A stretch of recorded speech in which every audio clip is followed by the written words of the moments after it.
Imagine um vilarejo pacato no interior dos Estados Unidos, com casas afastadas, campos cobertos de neve e uma comunidade onde todos se conhecem. Agora imagine que, em um desses lares aparentemente normais, um homem solitário guardava um segredo tão horrendo que redefiniria o conceito de terror. Esse homem era Ed Gein, o açougueiro de Plainfield. Ed nasceu em 1906 em Wisconsin.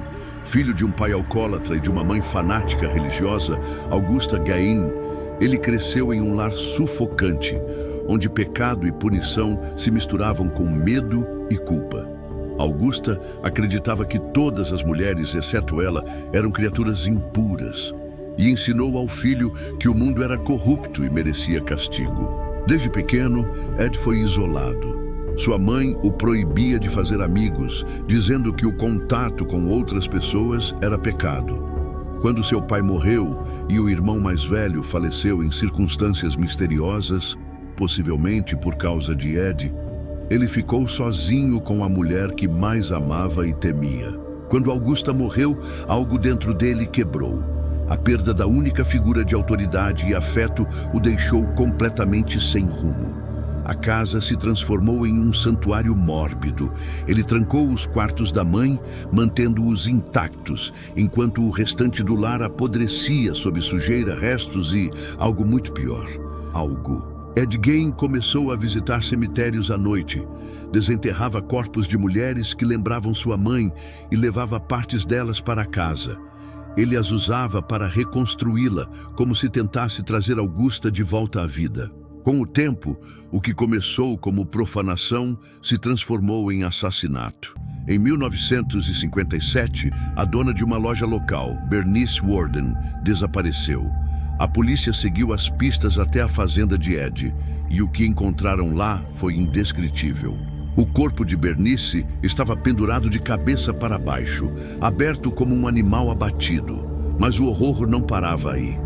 Dentro da casa, os investigadores encontraram tigelas feitas de crânios humanos, máscaras costuradas com pele, móveis cobertos de couro humano e até um terno, feito inteiramente de partes femininas. A fazenda de Ed Gein parecia um museu de pesadelos. Era como se a mente dele tivesse se materializado em cada canto, uma mistura de delírio, obsessão e loucura religiosa. Durante os interrogatórios, Gein falou com calma. Contava seus crimes como se descrevesse tarefas domésticas. Disse que ouvia vozes, que sua mãe o chamava e que ele precisava obedecer. Em sua mente distorcida, não estava matando, estava obedecendo a um chamado sagrado. Os psicólogos o diagnosticaram com esquizofrenia e transtorno delirante. Ele acreditava que podia absorver a essência das mulheres ao vestir sua pele, num ritual de reconexão com a figura materna perdida. Esse perfil psicológico, o homem que mistura amor, medo e violência em torno da figura da mãe, inspirou alguns dos maiores vilões do cinema. Norman Bates, de Psicose, Leatherface, de O Massacre da Serra Elétrica, e até Buffalo Bill, de O Silêncio dos Inocentes, foram baseados nele. Mas o que torna o caso de Ed Gein tão perturbador não é apenas a brutalidade dos crimes, é a sensação de que ele acreditava estar agindo com propósito. Ele não parecia sentir prazer no sofrimento das vítimas. Agia como um homem que tentava curar uma ferida interna, da pior forma possível. Essa desconexão emocional é típica de mentes psicóticas, mas o componente simbólico é o que assusta, o desejo de recriar o amor materno através da morte. A casa de Gein foi demolida em 1958, mas o impacto psicológico de seus atos ecoou por décadas. Jornalistas, psiquiatras e roteiristas tentaram entender o que se passava dentro daquela mente. E todos chegaram à mesma conclusão. A loucura de Ed Gein era uma forma de devoção distorcida. A solidão, o isolamento e o fanatismo religioso criaram um monstro que acreditava estar agindo em nome do amor. E isso é o que o torna tão assustador, porque mostra o quanto o amor e a loucura podem ser faces da mesma moeda. Nos filmes inspirados nele, o horror é visível. Mas na vida real, o terror estava no silêncio.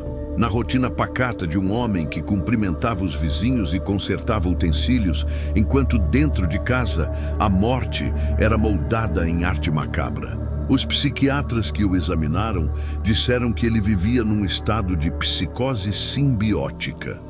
Ed não via diferença entre o corpo e a alma. Acreditava que, ao usar a pele das vítimas, absorvia parte delas, especialmente da mãe, a mulher que mais o marcou. Gen foi declarado mentalmente incapaz e enviado para um hospital psiquiátrico. Lá, permaneceu por quase 3 décadas, até morrer em 1984, de câncer. Dizem que, até o fim, continuava falando da mãe como se ela ainda estivesse viva. O caso de Ed Gein levanta uma pergunta desconfortável. O que acontece quando o amor se mistura com a loucura? Quando o apego se transforma em prisão psicológica e o desejo de preservar alguém destrói tudo ao redor? Gein não foi apenas um assassino, foi o espelho de uma mente que desmoronou sob o peso da repressão, da culpa e da devoção cega. Seu crime foi apenas o sintoma visível de um colapso que começou muito antes, dentro de casa, na infância, nos sermões da mãe. É perturbador pensar que por fora ele parecia comum. Alguém que consertava ferramentas, sorria nas feiras locais e cuidava do quintal. Mas dentro dele, uma tempestade silenciosa tomava forma, alimentada por anos de abuso emocional e isolamento. Quando os vizinhos souberam da verdade, o choque foi tanto que muitos se recusaram a acreditar. Diziam que Ed Gein não tinha cara de assassino. E talvez esse seja o maior terror de todos. O mal, às vezes, se esconde atrás da normalidade. O legado de Ed Gein não está apenas nos filmes que ele inspirou, mas no aviso que sua história carrega. Um aviso sobre o poder destrutivo do fanatismo, da solidão e do trauma psicológico não tratado. O horror de Plainfield é um lembrete de que a mente humana é capaz de tudo, até de transformar o amor em loucura e a devoção em monstruosidade. E por mais que tentemos entender, há coisas que simplesmente desafiam a lógica.